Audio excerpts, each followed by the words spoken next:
Hola, ¿qué tal? El día de hoy vamos a hablar de la corrupción y sus efectos en la economía en México. Primero que nada, vamos a hacer una pequeña definición de corrupción, ya que abarca una enorme cantidad de conceptos. Entonces, en este caso vamos a dirigirlos hacia lo que es la materia política.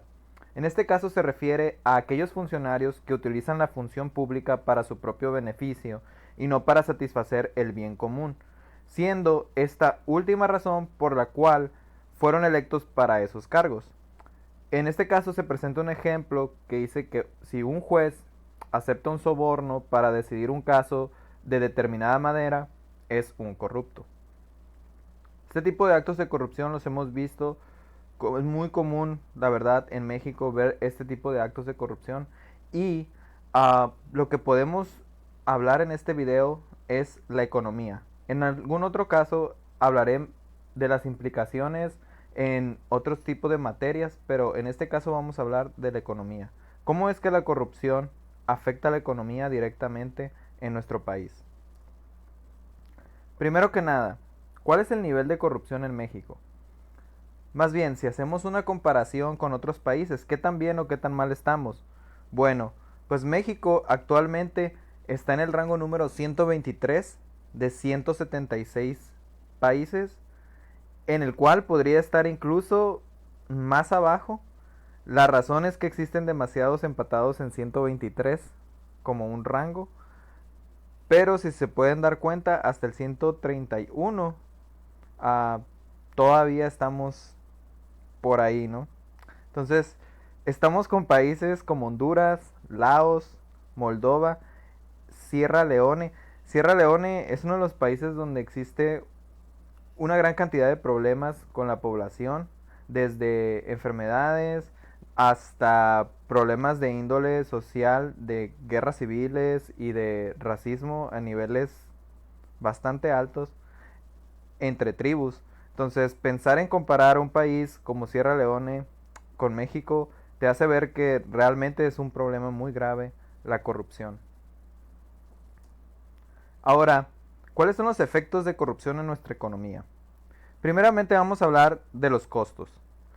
La economía mexicana se ve afectada debido a que nuestras empresas se ven directamente afectadas por tres cosas relacionadas a estos principalmente llamados sobornos.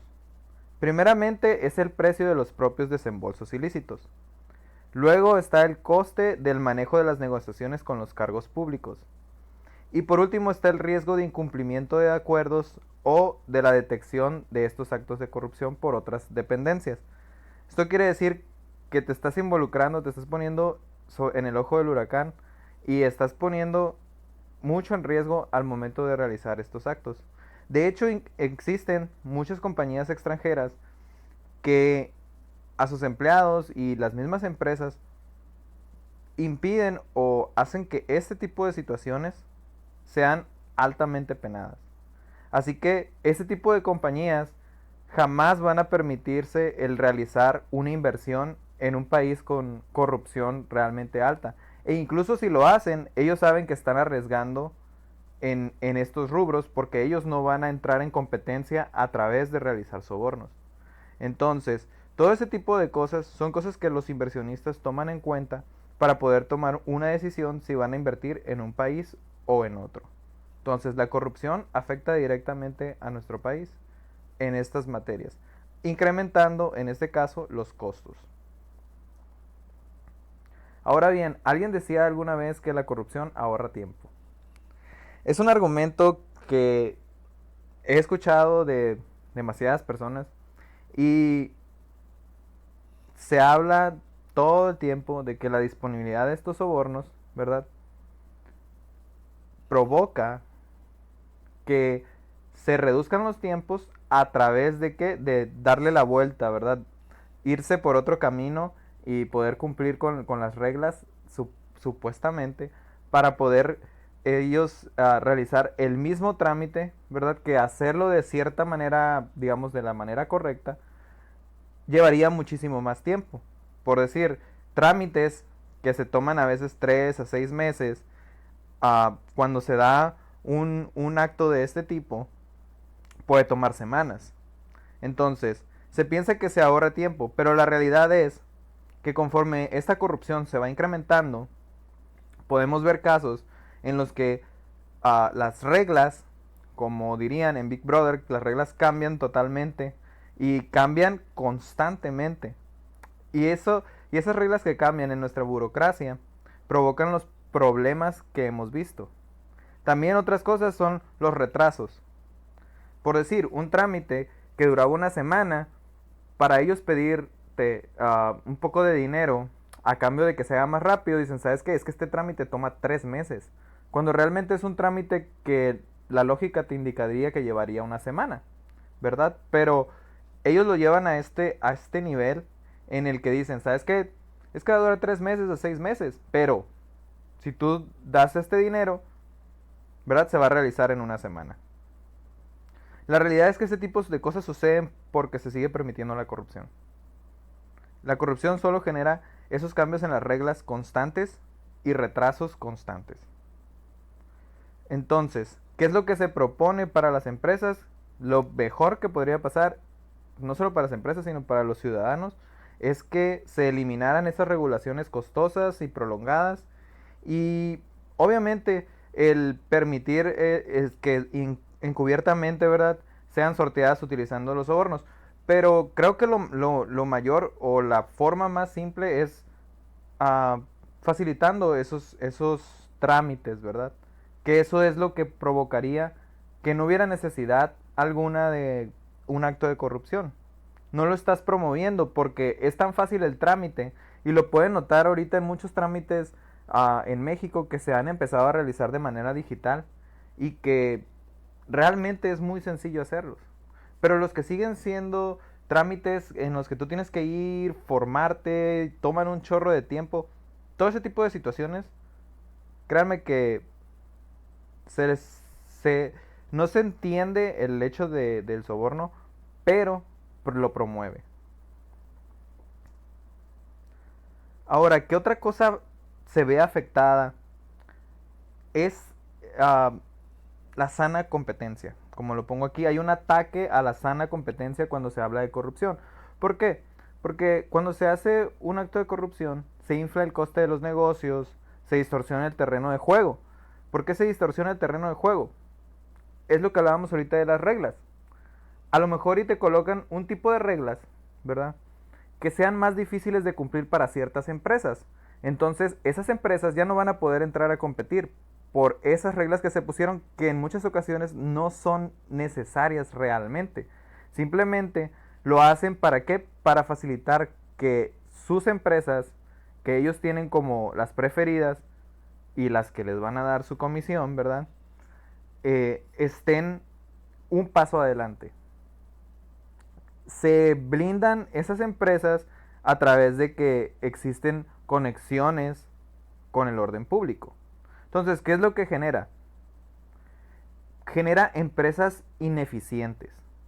Empresas que saben que aunque no cumplan con los lineamientos, ellos van a seguir ganando y no existe competencia real, porque así entren 10 empresas a la competencia, gana quien hace el acto de corrupción y quien tiene el dinero para poder hacerlo. O las relaciones, o no tienen, o más bien el hecho de que no tienen escrúpulos para hacerlo. Entonces, ¿qué es lo que genera? Empresas de familiares, de amigos, de personas que hacen esos pagos. Entonces, ese tipo de actos lo único que provoca son empresas ineficientes que luego no cumplen con lo que prometen. Utilizan materiales que están defectuosos, utilizan técnicas que la verdad son viejísimas o tecnologías que no tienen nada que ver con lo que está pasando o lo que hay ahorita. Entonces todo ese tipo de cosas es como retroceder en el tiempo para una economía tan grande como lo es la economía en este caso mexicana. Ahora, existen otro tipo de situaciones que pueden suceder y pueden afectar directamente la economía de nuestro país y la han afectado durante mucho tiempo. Y es la elección de proyectos públicos innecesarios o proyectos públicos solo para tener la posibilidad de los actos de corrupción. Sí, así es. La corrupción genera estas distorsiones en el sector público, ya que se desvían inversiones públicas a proyectos de capital en los que las mordidas pues son más abundantes. ¿Qué quiere decir? Que puede haber proyectos que sean muchísimo más vanguardistas, muchísimo más poderosos económicamente y que podrían generar más empleos, más disposición de las personas para trabajar y de las empresas para generar esos empleos. Existen un sinfín de proyectos que podrían realizarse, pero muchos de los proyectos se ven influenciados por la posibilidad de hacer un acto de corrupción. Entonces, ahí es donde entra el problema. Ahí es donde el problema empieza y empieza de una manera bastante fuerte. ¿Por qué? Porque cuando hablamos de un proyecto público, ¿verdad? Proyectos públicos enormes, estamos hablando de miles de millones de pesos. Ya no estamos hablando de 1 millón que se robó un gobernador o de 2 millones que se robó tal persona. No, estamos hablando de miles de millones. Miles de millones es una cantidad grosera la que se va en estos proyectos. Entonces, el elegir un proyecto sobre otro tiene un alto impacto en nuestra economía. Y eso es lo que provoca los actos de corrupción.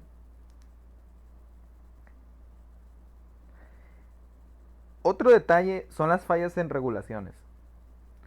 Así es, las fallas que ya comenté un poquito sobre eso, pero aquí vamos a decir las fallas incluso en todos los que son los lineamientos que existen para la construcción, el medio ambiente, uh, infraestructura, servicios, la calidad, la calidad que existe de muchos de los servicios es nula debido a esto. ¿Por qué? Porque ellos saben que no importa qué tan mal hagan su trabajo, ellos seguirán ganando esas licitaciones. Y eso es lo que se tiene que comenzar a evitar, que esas licitaciones realmente sean honestas y no exista corrupción. Completamente complicado, difícil, pero hasta que eso no suceda, van a seguir pasando cosas como las carreteras que terminan cayéndose a causa de que alguien utilizó procedimientos equivocados para la construcción, no tomó en cuenta los rollos medioambientales, la situación de la infraestructura, cómo iba a ir colocada. Todo ese tipo de cosas son normas oficiales mexicanas, en muchos casos, las que no se cumplen. Y no se cumplen y se paga solo para que la persona que es el inspector de esas normas lo pase como si hubieran cumplido. Y te hace pensar y te hace mucho ruido por el hecho de las consecuencias que eso tiene. Y vamos desde lo más pequeño hasta lo más grande. ¿Cuántas empresas existen, por ejemplo, de reciclaje en México que se supone que están haciendo una labor, ¿no?, de reciclaje? Pero la realidad es que cuando hacen ese procedimiento para hacer el reciclaje, destruyen materia de tipo metálico y provoca vapores hacia el aire que son muchísimo peores que lo que se está salvando a través de ese procedimiento de reciclaje. Entonces, ese tipo de cosas son cosas que deben de estar reguladas y deben de estar controladas. Así que esa es una de las cosas que afecta directamente a nuestra economía, porque afecta directamente a nuestra población, afecta directamente a que esas cosas que fallan, por ejemplo, en una infraestructura que se rompió, se destruyó, es dinero que no va a regresar. Alguien va a tener que pagar para poder reparar esas cosas que se hicieron mal en un principio. Y quisiéramos que esas personas fueran las mismas empresas que realizaron las obras. Pero la realidad es que es muy probable que los mexicanos seamos esas personas que van a pagar de nuevo por corregir esos errores causados por un acto de corrupción.